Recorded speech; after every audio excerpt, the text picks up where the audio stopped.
So welcome everyone to part 3 of the forum series from First Presbyterian Church, featuring Dr. Dan Deffenbaugh and also featuring the Gospel of Matthew, your co-headlining acts in this forum. Dan, is that exciting for you? Yeah, that is. It's great. So this is part 3, taking a look at the Gospel of Matthew.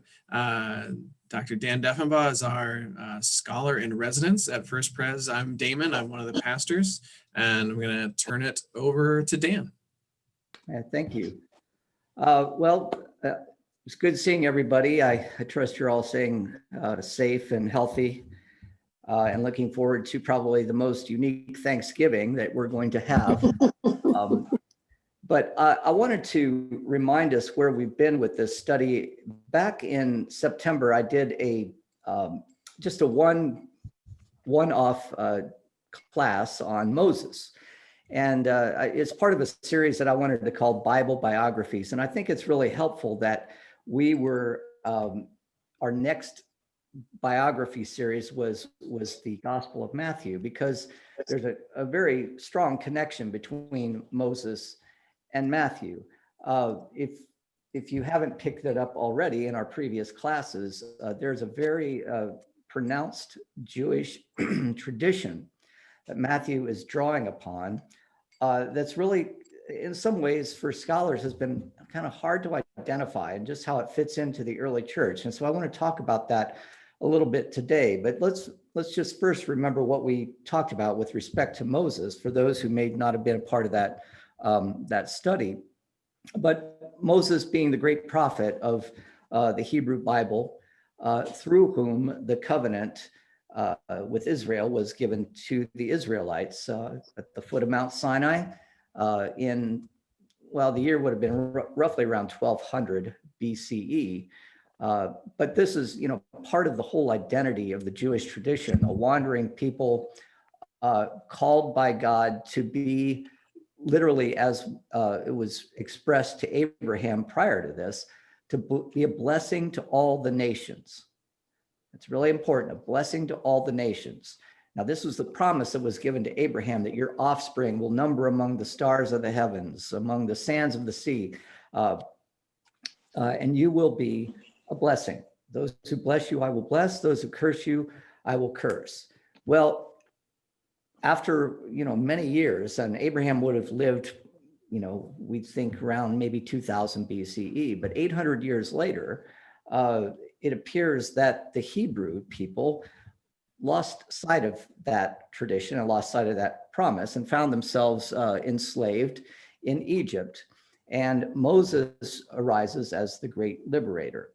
And you know the story of how Moses confronts Pharaoh, draws the people, brings them out of the land of Egypt, and there at the foot of Mount Sinai, delivers to them the covenant, the 10 commandments, the Torah. Literally, the word means instruction. A lot of people think that means law, but it simply means instruction. And that instruction is encapsulated in the 10 commandments. The 2 tables of the laws are referred to, one of them referring to your responsibilities to God, the other referring to your responsibilities to your neighbor. 4 commandments for God, 6 commandments for your neighbor. But then the remaining books of the Pentateuch, Genesis, Exodus, Leviticus, Numbers, Deuteronomy, are an extrapolation, an elaboration on those commandments. Yes, it says, do not commit adultery, but what does that mean? Yes, it says, thou shalt not steal, but what about particular situations? Just like human beings tend to do, they will elaborate on laws that need further elaboration. So if you read Leviticus, if you read Numbers, you will see, as well as in Exodus as well, something called the Covenant Code. You will see elaborations on ways in which these 10 commandments can be applied in various situations. Now, that covenant served as the constitution for the people of Israel for the next 1,000 years. And of course, Israel goes through the people of Israel go through a number of political changes, so that by the time of Jesus, there is no king anymore. Israel is basically a vassal state under the direction of various rulers, whether it be the Persians, the Medes, the Greeks, the Romans, and a hope develops that eventually a new king would arise, one who would be like David, the king of Israel in 1000 BC, anointed to be God's servant. This is the context in which we need to read Matthew, and for that matter, we need to read all of the Gospels. Jesus is seen as that Mashiach, is the Aramaic word, the anointed one, the Messiah, Mashiach, Messiah. But he's not quite the Messiah that everybody has expected. And in fact, Christians in the early church had to do their best to explain why it is that this Messiah actually dies on a cross. I mean, what an ignoble way to go, right? That's not what we were expecting. We were expecting a king like David. We were expecting a palace up on the hill and a temple that's been rebuilt. And, we were expecting Jerusalem to be the city to which all the nations of the world would flock. Well, this Messiah was doing something completely different. And what Matthew is going to do is to try to place this new understanding of the Messiah in the context of the Jewish tradition that precedes the coming of Jesus. If Matthew is about anything, it is ensuring that Jesus is identified as part of the Jewish tradition. But this creates a lot of really interesting questions for scholars, because frankly, there are just a lot of, I don't want to call them contradictions, inconsistencies, places of tension in Matthew that appear to be saying two different things. And today I want to talk about two aspects, well, really three, of Matthew. One of those is Matthew's relationship, or Matthew's understanding of the law. How does Jesus relate to the law of Israel, the Torah? Is it a question where, well, Jesus is the Messiah, and therefore Jesus' followers, if he is the Jewish Messiah, they must naturally follow the Jewish law, right? Well, by the time Matthew is being written, the Gospel Matthew is being written around 85 of the Common Era, about 55 years after Jesus' crucifixion. By this time, Paul, the Apostle Paul, has already, a generation prior to this, established the idea that the law has served its purpose, and now a new covenant has been established in the blood of Christ. And this creates turmoil, of course, in the church, because there were many, if I can say it this way, there were many Christianities in the first century. There were those that were mostly associated with Peter that were very Jewish oriented. And then there were those that were associated with Paul's Gentile communities that were trying to demonstrate how the law was still generally binding, but in new ways. For example, circumcision. If you're going to become a Christian, before you get baptized, should you become circumcised first, right? Because, Jesus was a Jewish prophet, Jewish Messiah. Must you first become a Jew before you then become a follower of Christ through your baptism? That was a very big controversy in the church. And as we read Matthew, we can probably get a pretty good idea that while Paul was on one end of the spectrum, Matthew was probably going to be on the other end of the spectrum. And it's really difficult for scholars to understand where Matthew is coming from. And I wanted to take today and talk about different aspects of Matthew. Let me share my screen here with you. With respect to his understanding of Jesus as the new Moses. One thing that's helpful to understand is that just by the way that Matthew sets up his gospel, there are five discourses, so to speak, and we'll be looking at just two today. But the five discourses seem to put us in mind of the five books of the Torah, the five discourses of Jesus teaching about how it is to be a follower of this new Messiah. How is it that your faithfulness takes action? So clearly, Jesus is going to be elaborated. He's going to be identified as the new Moses, and this becomes pretty clear when you see how the first discourse is introduced. But before I move on, let me stop and see if there are any questions that I can ask. And Damon, I do want to be aware of our time because I know you've been slipping out early. Or we've been going over time, and that has been convenient for you. Are there any questions? Okay. Damon Jensen Heitman is there. Let me move back to where we were. The first discourse, the Sermon on the Mount. Here is Jesus being portrayed as, again, a Moses who is bringing a law to the people, speaking in actually just small little aphorisms. We're not really sure if the sermon was delivered this way. Most likely, the Sermon on the Mount is a, what's the right word? Like a précis, an overview of a much larger sermon that Jesus would have been preaching. Blessed are the meek. But the context is really important here. Jesus on a mountain, speaking to the people, giving direction in a way that's very similar to what we might expect from the 10 Commandments. Now, the thing about this is, Jesus gives 9 commandments here. There are 9 blesseds, right? There's not the perfect 10, and I don't know what the reason for that is, actually.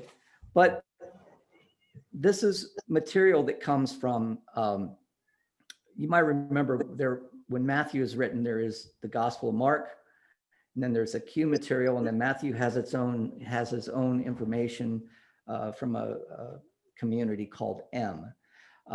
And this is material that's found in Luke. The Sermon on the Mount can be found in Luke. However, Luke calls it the Sermon on the Plain. Jesus is speaking essentially to Gentiles in a place called Tyre and Sidon, and he's on a flat, level plain, right? Well, here Jesus is, certainly speaking in Galilee and Jewish territory to people about this new understanding of the law. And this introduces the so-called first discourse in Matthew. I'm going to ask you to excuse me for a minute because this little critter right here is interrupting me way too much. So I'm going to lock him away. I can't.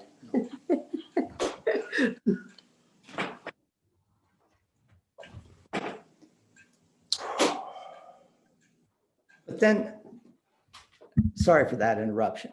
After this, I want to focus on something that that is kind of a conundrum here, because Jesus says one thing, then appears to just turn around and do exactly the opposite thing of what he just said. So I'd like to read Matthew 5:17 through 20. And this is directly after the Sermon on the Mount, right? Do not think that I've come to abolish the law or the prophets. I have come not to abolish, but to fulfill. For truly I tell you, until heaven and earth pass away, not one letter, not one stroke of a letter will pass from the law until all is accomplished. Therefore, whoever breaks one of the least of these commandments and teaches others to do the same will be called least in the kingdom of heaven. But whoever does them and teaches them will be called great in the kingdom of heaven. For I tell you, unless your righteousness exceeds that of the scribes and Pharisees, you will never enter the kingdom of heaven. Well, that seems like a pretty pro-law, pro-Torah, I'm not changing anything about the Jewish tradition statement, which we would expect from this Jewish Messiah, right? Who is coming to announce a new day for the Jewish people. But then remember, he's saying, I'm not changing anything about the law. But then after this, Jesus takes each of the 10 commandments, or many of the 10 commandments, and amends them, which is, wait a minute, it's kind of a head scratcher, Jesus. You introduce this by saying, I'm not changing anything about the law, but then you go and say, but this is how you need to start thinking about the law. And so you in this discourse, you hear a number of, you have heard it said. In other words, the law traditionally says, and then he concludes by saying, but I say to you, in other words, this is a new way of looking at the law. So look at how this proceeds. And I try not to read all of them, but you will get the picture fairly quickly. You've heard it said, you've heard that it was said that by those of ancient times, you shall not murder. And whoever murders shall be liable to judgment. Okay, that's classic right out of the Torah, right? I think that's the sixth commandment. But I say to you that if you are angry with a brother or a sister, you will be liable to judgment. And if you insult a brother or sister, you'll be liable to the council. And if you say, you fool, you will be liable to the hell of fire. So when you are offering your gift at the altar, if you remember that your brother or sister has something against you, leave your gift there before the altar and go first be reconciled to your brother or sister, and then come back and offer your gift. Come to terms quickly with your accuser while you're on the way to the court. Also, you've heard that it was said that you shall not commit adultery. But I say to you that everyone who looks at a woman with lust has already committed adultery with her in his heart. If your right eye causes you to sin, tear it out, throw it away. It was also said, whoever divorces his wife, let him give her a certificate of divorce. Now, this is not one of the 10 commandments, but this was a common practice that a man could divorce his wife for whatever reason. She doesn't give him children, of course, adultery being a problem. Frankly, if he just gets tired of her, he can write her a certificate of divorce. So you've heard that it said, whoever divorces his wife, let him give her a certificate of divorce. But I say to you that anyone who divorces his wife, except on the grounds of unchastity, causes her to commit adultery. And whoever marries a divorced woman commits adultery. You've heard that it was said that to those of ancient times, you shall not swear falsely, but carry out the vows you have made to the Lord. But I say to you, do not swear at all, either by heaven, for it is the throne of God, or on. So you see a number of situations in which Jesus is taking the traditional interpretation of the law and giving it a new twist. So he's not abolishing it, of course, but he's certainly not sticking to the traditional interpretation. So how do we explain this so-called new interpretation of the law if Jesus is not, trying to, abolish the law? Well, the people have said there are two ways that we can look at this.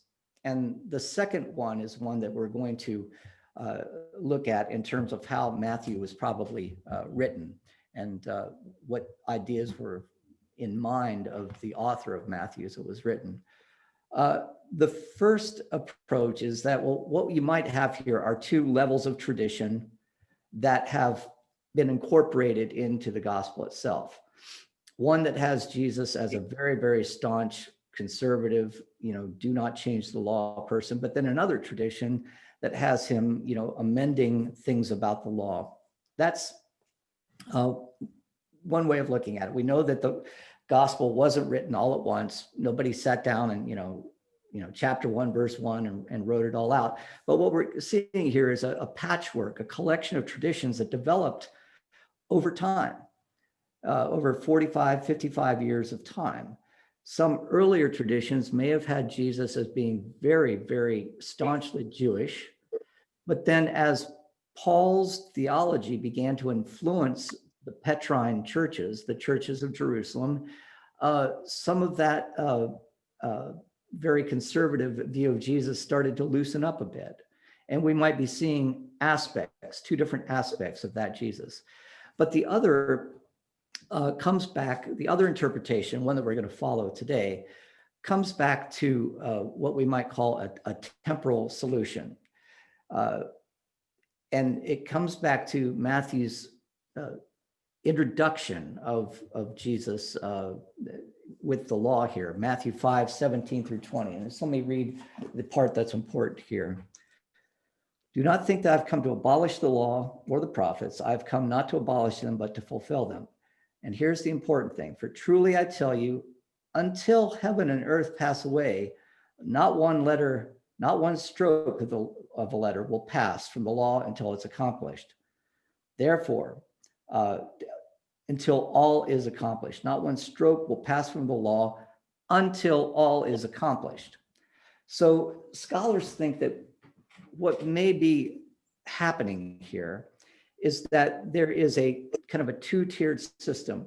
While Jesus is the Messiah walking on earth, the law is still being held as, that which should be followed. Not one stroke should be taken away from it. But when all has been accomplished, says Jesus, then there is a new way of looking at being a Christian in the world. This is one in which the law is going to be less stringently followed. So we're looking ahead then in Matthew to this time of Jesus' death and resurrection. This is the time in which a new kingdom, the kingdom of heaven, as it's referred to in Matthew, is going to begin. So though it appears that there might be some contradictory aspects to Matthew about how Jesus regards the law, this tends to clarify it a little bit.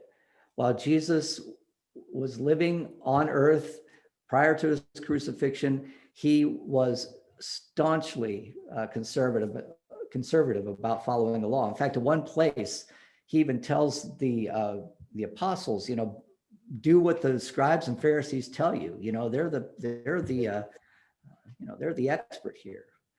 But after the resurrection, when the kingdom of heaven has been at least announced, has at least been initiated, there's a new way of being in the world. And one of the new ways of being in the world is going to really upend the way it has been in terms of what it meant to be Jewish. You're no longer going to be Jewish in the way you have been, because now there is going to be this new aspect of the church, this aspect of the kingdom of heaven. The covenant before was a covenant for a people who were going to be a blessing to the rest of the nations. Now everyone is a potential recipient of that blessing. Basically, Jesus introduces a time period in which the Gentiles are going to become part of the church. And that helps us to understand another confusing aspect of Matthew's gospel as well. So let me stop, see if there are any comments or any questions. I always feel like I have to go over things rather quickly, but some of you may feel like I draw things out way too much. I'm not seeing anything. Well, as I pointed out, I think 2 weeks ago, this idea of how the kingdom of heaven and how Jesus relates to the Gentiles, or in Greek, ethnoi, which is where we get our word ethnic from, the nations. Whenever we hear the nations referred to in Scripture, basically we are referring to the Gentiles, anyone who is not Jewish, anyone who is not bar mitzvah, son or daughter of the covenant. And, Jews did not have necessarily a terribly derogatory understanding of the Gentiles. Frankly, they kind of pitied them, and perhaps could have admired them, because according to their tradition, the Gentiles only had to follow 7 basic humanitarian laws in order to be accounted as righteous. Don't kill, don't commit adultery, certain basic laws that every human being should recognize as meet and right. But Jews, on the other hand, because they're the chosen people, the light of the nations, had to follow 613 laws, right?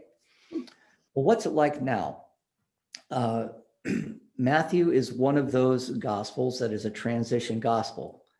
And it's very confusing to understand where Jesus is coming from, because we can point out places in the gospel where he has rather pejorative references to the Gentiles, right? He sees them as outsiders, Matthew 18, as immoral, not really knowing what is required of them by God, having to have, only limited direction, or only having to comply with limited commandments from God in order to be seen as righteous. Basically, people to be pitied almost. They don't know how to pray. Many of these pejorative references. And I'll tell you the most pejorative here in a second. They are seen as on the same level as with Samaritans. Samaritans were, not terribly well liked among the Jews, but at the same time, they're positive images of the Gentiles, right? We talked about the Magi. These were most likely Zoroastrian astrologers who recognized Jesus as the Messiah, who come bearing gifts, who are the first to announce, the first to recognize Jesus as Messiah. You might know the story of the centurion at Capernaum, who has a servant who was sick, and he says, "Jesus, can you heal my servant? And I don't require you, Jesus, to go to my house. It's a long way away. But if you just, I'm a person who commands hundreds of soldiers, and if I say something will, they will make it happen. And so all you need to do, Jesus, is to say, hey, this guy's going to be healed, from this spot 200 miles away or however far it was, and he'll be healed." And Jesus looks at him with, amazement. I haven't seen this kind of faith in all of Israel. And we also have seen places in the genealogy, right? Where, remember last time we were talking about how these little side comments were added about certain women or certain people in the genealogy who were, singled out, Ruth being one of them, who was a Gentile woman. There are indications that the Gentiles have been part of the plan all along. So we have conflict going on. They're pejorative references, they're positive images. But here's the one that's the most interesting. How do we reconcile Matthew chapter 10, verses 5-6 with, and I should also put in here Matthew 15, 21-27. I'll just tell you about that one, but I'll read Matthew 10, 5-6 for you. How do we reconcile this with what we know of to be called the Great Commission? The Great Commission. So let me read Matthew 10, 5-6. And it's just after the apostles have been named, they've been identified as people who are going to carry out the work of Christ. And now he gives them a commission. This is what I want you to do. These 12, Jesus set out with the following instructions. Go nowhere among the Gentiles and enter no town of the Samaritans, but go rather to the lost sheep of the house of Israel. As you go, proclaim the good news. The kingdom of heaven has come near. Cure the sick, raise the dead, cleanse the lepers, cast out demons. You received without payment, give without payment, and on and on. Don't go to the Gentiles. That's not what I'm calling you to do. Don't go to those Samaritans. You are supposed to be apostles to the people of Israel. Well, this sounds, rather bewildering. If we still hold to what we know of about what comes later. When we talk about the Great Commission, Matthew's conclusion to the whole gospel. But there's another place here too, and I'll just relay it here. Just in Matthew 15, a Canaanite woman comes to him and says, "Will you heal my daughter?" And Jesus rather almost abruptly and rudely says, I've not come for the Gentiles, but for the lost children of Israel." The woman says, yes, but even the dogs get the crumbs from the master's table. Gentiles were often referred to as dogs by Jews. So the reference there to dogs. And then Jesus almost begrudgingly heals her daughter. Not the kind of Jesus that we tend to picture, at least not the one I learned about when I was a kid in Sunday school. But what about Matthew 28:16 through 20? And this is the glorious conclusion of the gospel, right? This appearing only in Matthew, by the way. This is so-called M material, but it is the Great Commission. Jesus dies on the cross. He's resurrected. He appears to his apostles, and then on a mountain in Galilee, he ascends into heaven. But prior to doing so, he gives them this commission. I'm reading from verse 16 of Matthew 28. Now the 11 disciples, 11, why? Well, Judas has already committed his crime, and by this time may have already, committed suicide. By the way, also rather contradictory references in the Bible. Some people say he falls in a field and his guts fall out, and the other people say he hangs himself. Two different references, one in Acts and the other in John, I believe. I'll check that, make sure. Now the 11 disciples went to Galilee, to the mountain to which Jesus had directed them. Again, back on a mountain, right? Here's Moses, the new Moses on the mountain. When they saw him, they worshiped him, but some doubted. And Jesus came and said to them, "All authority in heaven and on earth has been given to me. Go therefore and make disciples of all the nations, all Gentiles, baptizing them in the name of the Father and of the Son and of the Holy Spirit, and teaching them to obey everything that I have commanded you. And remember, I'm with you always to the end of the age." So much about this conclusion just wraps up the gospel so nicely. Let me start with the last and first here. And remember, I am with you always until the end of the age. That recalls what we saw earlier in Matthew in chapter 1. This is, look, the virgin shall conceive and bear a son, and they shall call him and name him Emmanuel, which means God is with us. So the conclusion of Matthew is a reminder of what was a fulfillment of Jewish prophecy. God is with us. God is present in the church and going out into the nations to preach the good news. This is entirely different from what we've just heard from Jesus prior to this. The only difference we can imagine is that this happens after Jesus' death and resurrection and not before. So it gives credence to the lens through which we're trying to interpret Matthew, that there are really two nows that are happening, as I've heard one Catholic scholar refer to it. One of the nows that we're looking at is the now that happens in the moment when Jesus is talking to his disciples and teaching apostles and teaching those prior to his crucifixion. This is what I want you to do now. Don't go to the Jews, or don't go to the Gentiles, don't go to the Samaritans. But there is the other now of people who will be reading the Gospel of Matthew henceforth after the crucifixion and the resurrection.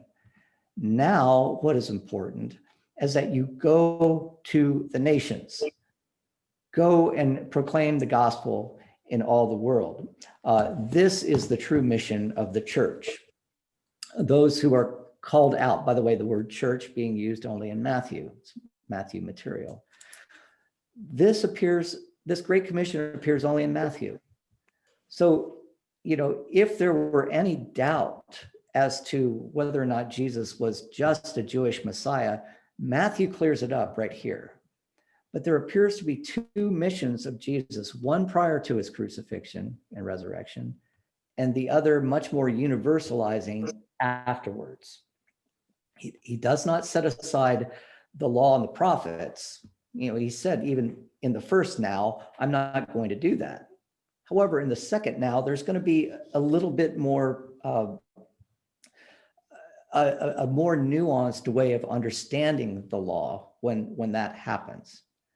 So Matthew's terribly, terribly complex in this respect. And we have to read it through our later theological lens, knowing that Jesus all along has in mind the fact that the way that the Jews will be a blessing to all the nations is by incorporating all the nations into this new covenant. So I want to say one more thing about this, and then I want to give you opportunity to maybe ask some questions. We're closing in on our time. This, by the way, is the only place in Scripture where we can get even the slightest reference to what is going to become a foundational theological concept or idea for the church, and that is the Trinity. Nowhere in Scripture is the Trinity referenced. The closest we can come is to this imagery of how to baptize. We'll baptize in the name of the Father and of the Son and of the Holy Spirit. Three gods, well, that creates a problem, right? Are we talking about three gods? Later theologians are going to have to come up with this in their apologetics to try to explain, why is that not three gods, right? And they later arrive at this idea called the Trinity, the three in one. Three persons, one substance. But the presence of Jesus in the church is a way that the church is enlivened, so to speak, that this mission to the world is not just going to be a mission of human beings going out and teaching of their own will.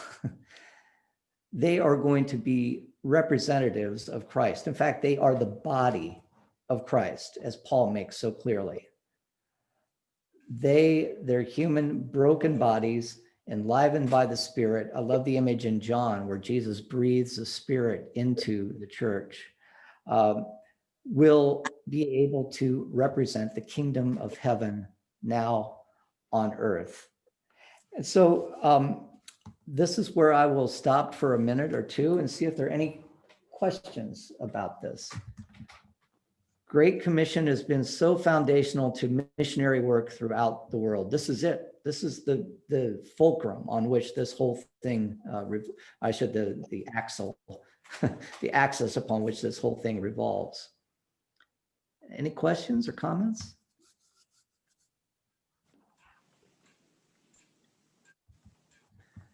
Well, then let me emphasize one last thing.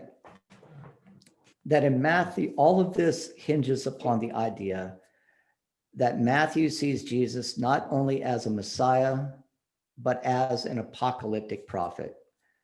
Jesus comes proclaiming the end of an old age and the beginning of a new. And this is not going to be something that happens way off in the distance. As Matthew is being written, there are signs that this new age is about to begin. It has been initiated with the death and resurrection of Christ, but Christ is going to return. A new heaven and a new earth literally a new Jerusalem will descend from the heavens, as we know in Revelation. And this will be the time of reckoning. A judgment is coming.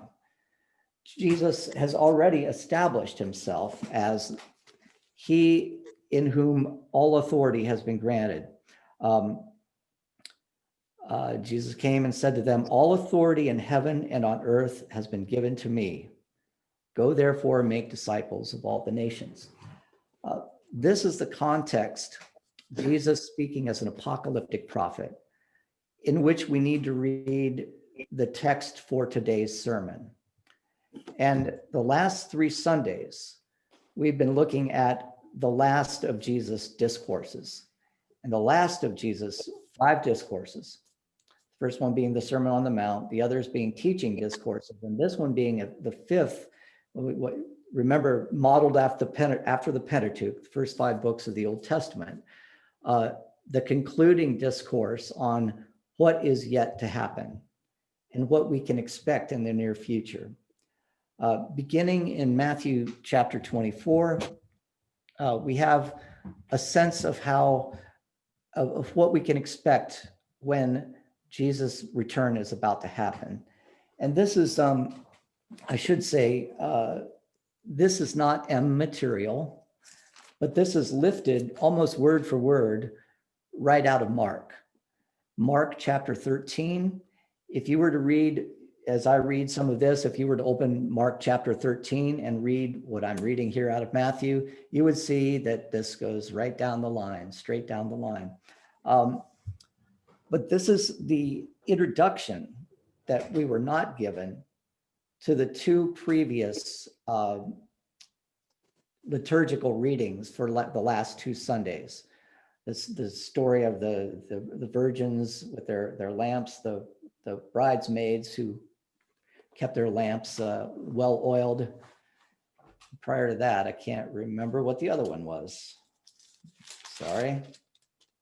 The 10 bridesmaids. Oh, and then the slaves who keep their masters, keep their masters' talents, right? And the one buries it and is not rewarded for that. But prior to those parables being told, Jesus gives this prediction of how the world is going to, conclude. And you will know that he is going to return when you see these things happening. I should say this, that scholars who have read Mark chapter 13 and have read it carefully believe that chapter was probably augmented, if not written or created, precisely when the Jews witnessed the destruction of the temple in 70 of the Common Era at the hands of Titus and the Romans. It was a terrible siege. I think Jerusalem was held at siege for 2 years. And at that time, basically the Romans just held out and said, well, we'll starve them out. They have to have water. Well, fortunately, Jerusalem is built over a spring, so they had water, but they kept them, inside the city without any food for a long period of time. And the Roman soldiers just got so upset with them that when the order finally came to take the city, they went in with a vengeance. The Roman soldiers did. And the first thing they did is they wanted to demonstrate that their Roman God, the Roman gods and their emperor was far more powerful than the God of these Jews, these pesky, troublesome Jews. And they utterly destroyed the temple. And there were many followers of Jesus who witnessed that destruction at that time. So most scholars suggest that these words of Jesus are embellished, you might say, by witnesses who saw the destruction of this temple. So Jesus came out of the temple and was going away, and his disciples came to point out to him the building of the temple. And then they asked him, then he asked them, you see all these, do you not? These stones, truly I tell you, not one stone will be left here upon another. All will be thrown down. When he was sitting on the Mount of Olives, the disciples came to him privately and tell us, when will this be? And what will the sign of your coming and of the end of the age? What will that be? Jesus answered them, beware that no one leads you astray, for many will come in my name saying, I am the Messiah. And they will lead many astray.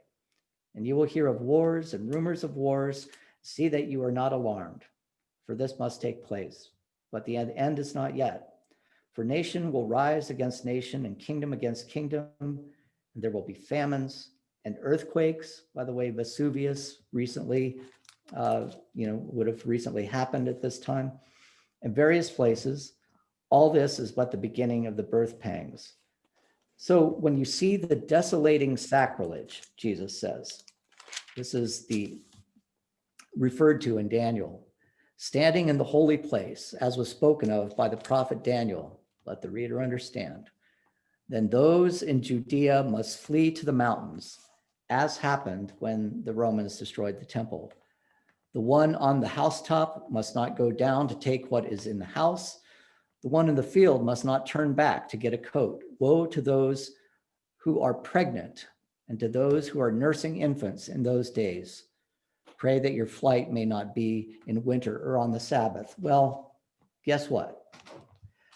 Two things here. The temple was destroyed. The city was besieged on the Sabbath and was besieged in the winter by Titus. Not only that, there are horrendous stories of Romans in their bitterness towards the Jews, cutting open women's bellies and pulling out infant children, pulling out, the fetus, taking young children. And I hate to say this, but the Romans were not very happy people when you broke their control. Taking young children, throwing them in the air and catching them on spears. This is how badly the Romans wanted to destroy the Jews, but held them at bay for this long period of time. This reference in Mark, which is also copied by Matthew, appears to have been a reflection that happened after the fact. There's so much historical detail here that it's almost as if somebody witnessed the destruction of the temple. Now, others will say, as my students often did, well, Jesus was God. He could predict all of this as happening. And I certainly want to hold that open as a possibility as well. But if we are looking at this text as a text that also has a human hand written in it, it leaves open the possibility that, these events were embellished by a witnessing, a firsthand testimony of seeing the temple destroyed. But today, we will read from chapter 25, and I don't want to spend the time reading it but there is one place that I want to point out. We talked about the virgins, keeping their keeping their lamps oiled. We've talked about the slaves who have been given the talents by their master. These were teachings that Jesus was giving to the church itself, to his own followers, to his apostles. Be ready for this day. Don't let your oil run out. Prepare for it. Invest, as you might say, in the coming of Christ. But when we read Matthew 25, the story of the sheep and the goats, the last judgment, which, by the way, has played such a role in Christian art, during the Renaissance especially, This, by the way, on the screen is, as you probably know, is Michelangelo's Sistine Chapel. Jesus here in the middle, looking much like Apollo. You see, he does not have his beard. Michelangelo had a lot of Greek mythological references in the Sistine Chapel, but separating the sheep from the goats, taking those on Jesus' right-hand side into heaven and condemning those on his left into hell. Other images, very clear, those on the right over here, Jesus' right, taken it to heaven, those on his left being condemned to hell. And then in many of the Renaissance cathedrals, medieval cathedrals, this is Chartres Cathedral. When you would walk into the church, you would usually walk, this is called the tympanum, the entrance to the church. You would usually walk under some sort of stone carving that had this reference, Matthew 25, as its subject. Here's Jesus separating the sheep from the goats at Chartres Cathedral, those below going off into the mouths of hell, and those to his right being taken into heaven.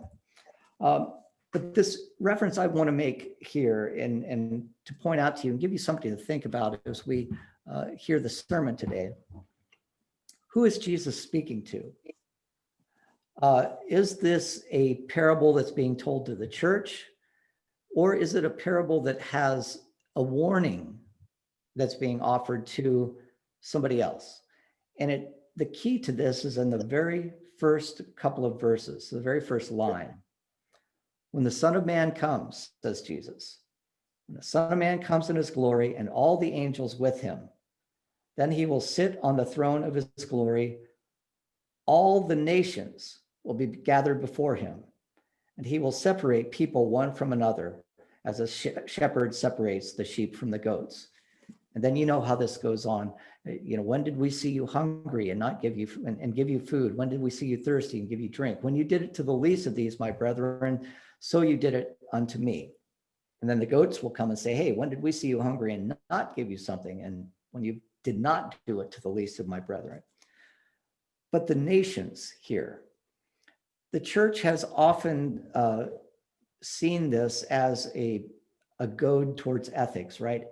Towards social justice, how we should be the church in the world. But the fact that it's the nations that are standing before the Son of Man at the time of judgment suggests that these might be people that are not held under the covenant at all, right? Why is it that Jesus is speaking to the nations? Could this be that this is a warning, you might say, to those to whom Jesus' disciples are going to go out in the Great Commission? They're going to go to the Gentile nations, and they will either be refuted and reviled, or they will be accepted. And remember, Jesus, in his previous commissioning, told his disciples, don't take anything with you when you go out and preach in the world. Let the towns that you go into be the places where you're fed. You are not going to don't even carry an extra cloak with you. So you're going out into the world as sheep among the wolves, we might say. Some scholars are suggesting, or have suggested, that Jesus is talking to the Gentiles to whom the followers of Christ will soon be going. And they will either accept them with open arms, feed them, give them drink, perhaps visit them in prison for the fact, due to the fact that they've been thrown in prison because of as Christians often were. We see when we study our book of Revelation, they were, getting accused by the synagogues being, heretics. I don't want to undermine how this text has been used in the church, because it's absolutely essential to helping us understand our social justice, our calling towards social justice. This fits into, what was required of the covenant with Moses. Welcome the stranger within your gates. take care of the widow, the poor, and the orphan. This was essential to the covenant. But also here is another nuance to the text that we don't often have access to. Jesus speaking to the Gentiles who are about to receive Christian missionaries following the Great Commission. You will be judged as to how you accept these missionaries into your church, or into your presence. So that leads us right to 1 minute before we are supposed to end. And I want to give Damon his time to go do what he needs to do. But are there questions or comments that you would like to make about this? It concludes our study of Matthew.